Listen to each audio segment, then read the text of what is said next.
Rasim Musabekov, Azerbaijani political and public figure, member of the Azerbaijani parliament of the 4th, 5th, 6th, and 7th convocations. Rasim, hello. Thank you for joining us.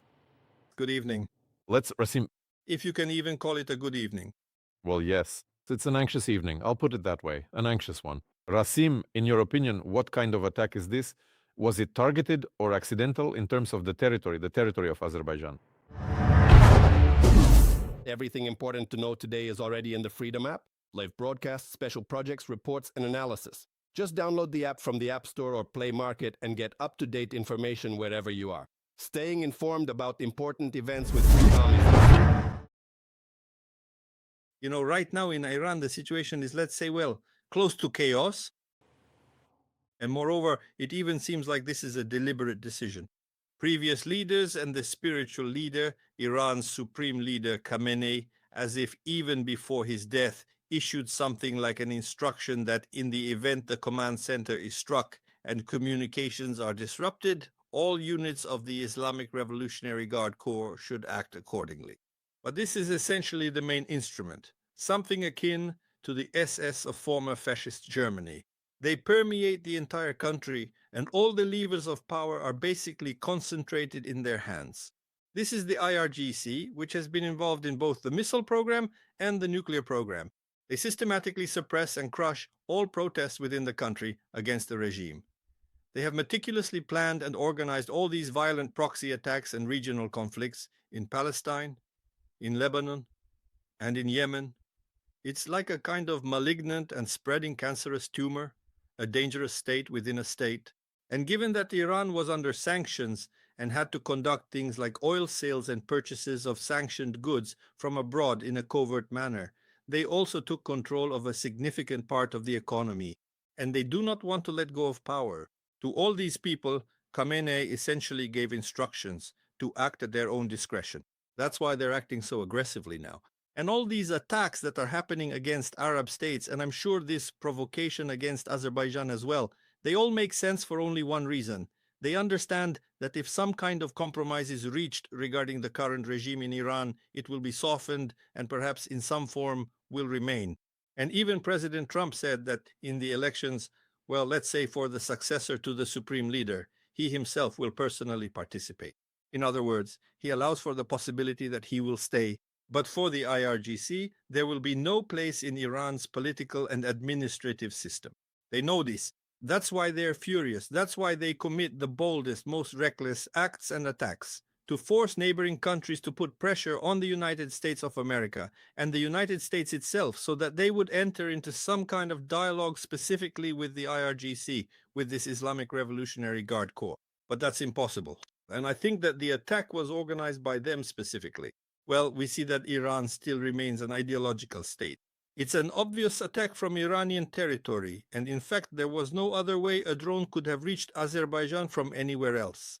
And all military actions are moving southward, not northward. And drones don't just fly by themselves and end up in airports or schools. Even the foreign ministers, in a conversation with the head of Azerbaijan's Foreign Affairs Department, when confronted with a specific incident, say, "No, we didn't do anything, we will investigate." So they're basically trying to deny any involvement. And that's the bottom line. The bottom line is that Azerbaijan, just as you mentioned, citing the president of Azerbaijan, has brought its troops to a high level of combat readiness. Special forces have been deployed. All leaves and business trips have been cancelled for all border services. Everyone is stationed along the border, which is 700 kilometers with Iran. And I think we've also significantly ramped up all our diplomatic contacts and explicitly reminded the leadership in Iran that, as a matter of fact, we have a formal alliance treaty with Turkey. And if they don't come to their senses, just like during the 44-day war, it turned out that just a couple of F-16S were enough to restrain Russia, even though they were only stationed there and didn't actually participate in combat operations. I wouldn't rule out that there will be corresponding military exercises in Nakhichevan, where this provocation was a joint Azerbaijani-Turkish effort. And a group of 4 Turkish F-16S will land at Azerbaijani airports. This will have a somewhat sobering effect on the hotheads in Iran, and besides, so that, well, they lose. We have cut off all communication with Iran, and the only remaining lifeline for them was actually through Azerbaijan, because all deliveries by sea through the Persian Gulf are now blocked. and there remains only one route along which, well, we would not allow any military cargo to pass through us, but grain, food products, some medicines needed specifically for civilian purposes. Transportation of these through the territory of Azerbaijan to Iran could have been carried out. Nothing will be carried out. We have completely closed the border for both goods and people. And let's see what benefit they have gained for themselves from this. If, as journalists report, Azerbaijan is bringing its army to full combat readiness, to begin with, it is important to note that it has been formally and officially stated that this is exclusively just routine military maneuvers, much like standard exercises, or possibly just closely monitoring the ongoing situation as it develops.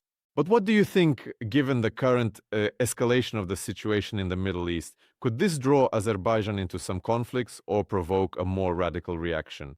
Because, as far as I understand, I'm monitoring the news feeds right now. Ilham Aliyev has already made an official request to Iran. What was that about?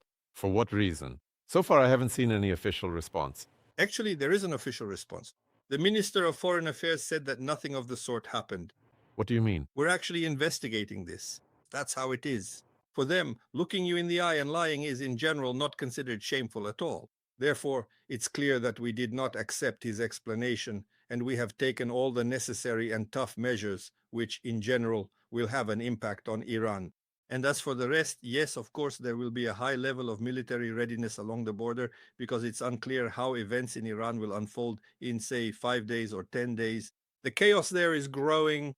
And under these circumstances, I would just like to remind you that the regions of Azerbaijan bordering Iran, 4 provinces, are populated by Azerbaijanis. These 4 provinces are called in Iran West Azerbaijan, East Azerbaijan, Zanjan, and Ardabil. There, the Azerbaijani population makes up from 80 to 95%. And of course, we are not indifferent to their fate. And if chaos starts there, yes, Azerbaijan will have to provide some support to the population so that they do not become refugees, but instead receive the necessary support and assistance right there in their own territory. So in any case, given how events are unfolding in Iran, well, let's put it this way. A heightened state of readiness to face and neutralize all risks is not superfluous, especially today, when what is happening can hardly be called governance. They call it something like managed chaos. I'm afraid there's more chaos there, and you really don't feel any management at all. By the way, Pakistan has expressed deep concern over the drone attack on Azerbaijan. This was reported by the Azerbaijani Ministry of Foreign Affairs. During a phone conversation, the Pakistani side expressed deep concern. It is emphasized that such actions could lead to a broad escalation in the region, and they are unacceptable. And in turn, Ceyhun Bayramov emphasized that we expect clarifications from Iran on this issue and that they provide appropriate explanations in the near future. Well, that's basically what we talked about. This is what I said. Yes. In addition to our conversation with you. But here's an interesting point. All right, so let's shift a bit from this attack on Azerbaijan as a whole to the chaos that's happening directly in Iran. Does Iran really have the capability to launch a full-scale, well, I don't know, war, resistance, these kinds of chaotic attacks on many countries? If I'm not mistaken, Iran has already attacked more than 10 countries. To what extent does Iran have the long-term prospect of attacking countries, as they claim, targeting military facilities? But we've clearly seen that the strikes also hit airports with people and residential buildings. You know, there is such a tactic. It's called the madman tactic. They behave as if they're so reckless that it would be cheaper for you to somehow come to an agreement with them than to try to suppress them. That's the essence of the behavior of today's, well, I can't even call it an authority, because today there really isn't any authority as such. There is a president, but when it comes to security and other serious matters, not only do they not listen to his orders, they don't even talk to him. There is one of the former leaders of the Islamic Revolutionary Guard Corps, Larijani, who was appointed Secretary of the Supreme National Security Council by the late leader Khamenei, and in general, it seems like he holds all the strings. He organized the suppression of mass protests, which resulted in thousands, many thousands, of deaths in Iran quite recently.